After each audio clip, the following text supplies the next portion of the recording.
दोस्तों जब मैंने वांडाविजन के एपिसोड 9 का ब्रेकडाउन किया था उसके बाद आप में से कई लोगों ने कमेंट किया था कि वाइट विजन का क्या हुआ, क्योंकि दोस्तों उसकी कोई एंडिंग नहीं दिखाई गई। जैसे उसकी मेमोरी वापस आ गई वो एकदम से चला गया था और कहाँ गया ये हम लोग को नहीं पता चला है। तो यहाँ पे आगे जाके क्या white vision young Avengers movie में आएगा या फिर मेन एवेंजर्स मूवी में आएगा या फिर जो भी टीवी सीरीज आएगी उसमें उसका रोल होगा। इस वीडियो में हम लोग ये भी समझेंगे कि वाइट विजन आखिरकार गया कहाँ है। तो दोस्तों कंप्लीट वीडियो को स्टार्ट करने से पहले आप लोग कर दीजिए वीडियो को लाइक और कमेंट करके ये बताइए कि आपका फेवरेट एवेंजर कौन है। साथ जो लोग मेरे चैनल पर नए आए मेरे चैनल को सब्सक्राइब करके हमारी कॉमिक बुक टॉक्स फैमिली का हिस्सा बन जाए। तो दोस्तों हम लोग शुरुआत करते हैं वाइट विजन से। यहाँ पे दोस्तों जब मैंने देखी फाइट मेन विजन और वाइट विजन में तो मुझे लग रहा था इनमें से कोई एक तो ख़त्म हो ही जाएगा क्योंकि दोनों पावरफुल थे। और यहाँ पे दोस्तों वाइट विजन को इतना ज़्यादा पावरफुल बना दिया गया था कि उसके पास जो सर पे एक एलिमेंट था या कहे उसे मिनी आर्क रिएक्टर भी कह सकते हैं, वो ऑलमोस्ट इन्फिनिटी स्टोन यानी कि माइंड स्टोन को टक्कर दे रहा था। और यहाँ पे बहुत लोगों के माइंड में ये भी डाउट था कि वाइट विजन वांडा के रियलिटी बबल को कैसे पार करके आया। तो दोस्तों यहाँ पे उसके लिए वांडा की एनर्जी काम आई। जैसा कि हमने वांडाविजन के एपिसोड 8 के पोस्ट क्रेडिट सीन में देखा था कि यहाँ पे डायरेक्टर ने वांडा की एनर्जी से वाइट विजन को फाइनली एक्टिवेट कर दिया था। यहाँ पे उसी एनर्जी की वजह से वाइट विजन एक ऐसी शील्ड क्रिएट किया जिससे वो वांडा की रियलिटी के अंदर जा सके बिना उसके बॉडी में कुछ चेंजेस लाते हुए, और ऐसा ही हुआ। अब यहाँ पे जब विजन वाइट विजन को रियलाइज दिला दिया कि वही विजन है, उसकी मेमोरी वापस ले आया, तो यहाँ पे वाइट विजन को एकदम नॉर्मल हम लोग देख सकते हैं, यानी कि उसकी आँख बिल्कुल ह्यूमन जैसी लग रही थी और वहाँ से चला जाता है। लेकिन दोस्तों यहीं पे एक असली ट्विस्ट आता है, यानी कि अभी तक उसके पास जितनी भी मेमोरी है सिर्फ एवेंजर्स इन्फिनिटी वॉर तक की है, ना कि उसके बाद की। यानी कि दोस्तों अभी वाइट विजन को ये नहीं पता कि टोनी स्टार्क जिंदा है कि नहीं और यहाँ पे उसके बाद का सीन क्या हुआ है। तो यहाँ पे मेरे हिसाब से ये जो विजन है वो सीधे जाएगा एवेंजर्स टावर में या फिर के एवेंजर्स बेस में, जहाँ पे वो टोनी स्टार्क को ढूंढने की कोशिश करेगा। डॉक्टर ब्रूस बैनर यानी कि जो प्रोफेसर हल्क बने हुए हैं वो उसे बताएंगे कि टोनी ने तो अपना सेक्रीफाइस एवेंजर्स एंड गेम में कर दिया था।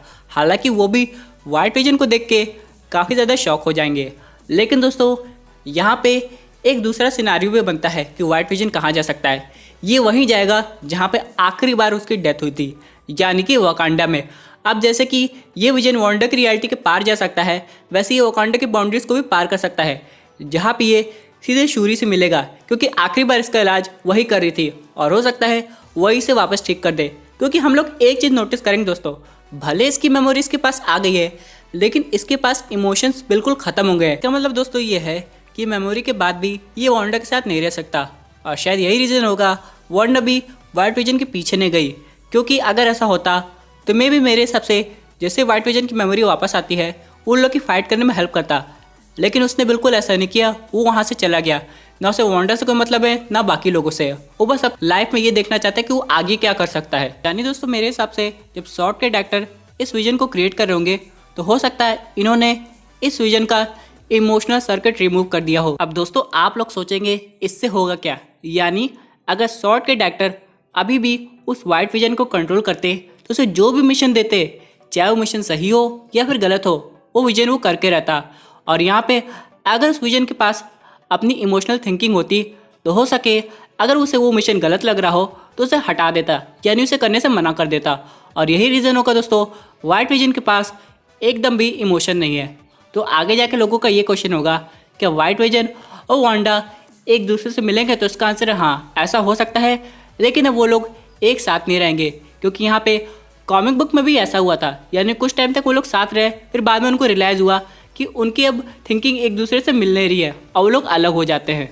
और मे बी यहाँ पे भी कुछ ऐसा दिखाया जाएगा। लेकिन इन सब के अलावा दोस्तों आपको क्या लगता है, क्या वाइट विजन एवेंजर्स बेस में जाएगा जहाँ वो प्रोफेसर हल्क से मिलेगा या फिर वकांडा जाएगा जहाँ वो शूरी से मिलेगा? क्योंकि दोस्तों उसका एंडिंग तो कहीं ना कहीं डायरेक्टर्स को दिखाना पड़ेगा, चाहे अभी नहीं दिखा रहे लेकिन आगे जाके जो भी मूवी आएगी वो चीज़ हम लोग को देखने को मिलेगी। दोस्तों यहाँ पे एक तीसरा तरीका भी है जिसकी वजह से वाइट विजन आगे की टीवी सीरीज में काम आ सकता है। यहाँ पे हम लोग ने वांडाविजन के एपिसोड 9 के मिड क्रेडिट सीन में देखा था कि यहाँ पे मोनिका को एक स्क्रल ने बुलाया है। जाहिर सी बात है उस स्क्रल को निक फ्यूरी भेजे हैं।